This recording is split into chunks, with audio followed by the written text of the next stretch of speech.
এখানে কিন্তু আসলে দেখতে পাচ্ছেন আসলে পুলিশ কিন্তু অলরেডি চলে এসেছে সেই ঘটনার পরিপ্রেক্ষিতে। আমরা যদি দেখানোর চেষ্টা করি, আপনারা দেখতেই পাচ্ছেন অলরেডি কিন্তু পুলিশ এখানে এসে পড়েছে, কারণ এই অর্কিড কমিউনিটি সেন্টারে নাকি আসলে আওয়ামী লীগের যে আসলে যারা নেতৃত্ব ছিল তারা নাকি এখানে আসলে গোপন বৈঠক করছে, এমন একটি আসলে অভিযোগ উঠেছে। ধারণা দেখা যাচ্ছে, ধারণা করা হচ্ছে এখানে আওয়ামী লীগের একটি নেত্রী আছে।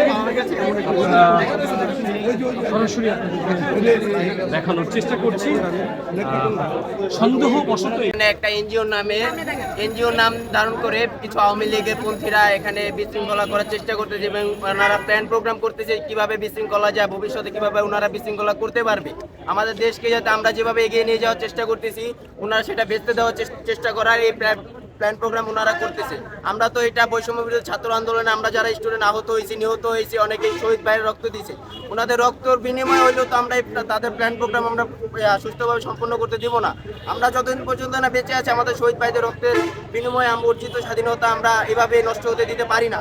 আমরা যতদিন বেঁচে আছি, আমাদের যতদিন এই বৈষম্যবিরোধী ছাত্র আন্দোলন থাকবে, ততদিন আওয়ামী লীগ পন্থী বা ফ্যাসিস্ট সরকারবাদী কোনো সরকারই এই দেশে ঠাঁই পাবে না। আচ্ছা, আপনারা কতটুকু শিওর যে এইখানে মানে আওয়ামী লীগের নেত্রী হলেই তো হবে না, শীর্ষস্থানীয় নেত্রীরা ওনারা আমরা এখনো ভিতরে যেতে পারি নাই, তার বলতে আমরা সঠিকভাবে এটা বলতে পারতেছি না। বাট এলাকাবাসী যারা এখানকার এলাকাবাসী যতটুকু আছে, ওনারা এলাকাবাসীরা বলতেছে এখানে অথেন্টিক নিউজ, ওনারা ভিতরে উপস্থিত আছে। আপনারা কাউকে দেখেছেন নিজের চোখে? হ্যাঁ, আমরা নিজের চোখে কিছু, আমরা দুইজন নারী মহিলা আওয়ামী লীগকে পেয়েছিলাম, বাট ওনারা আবার ভিতরে চলে গেছে, আমরা ওনাকে বেরোতে দেইনি।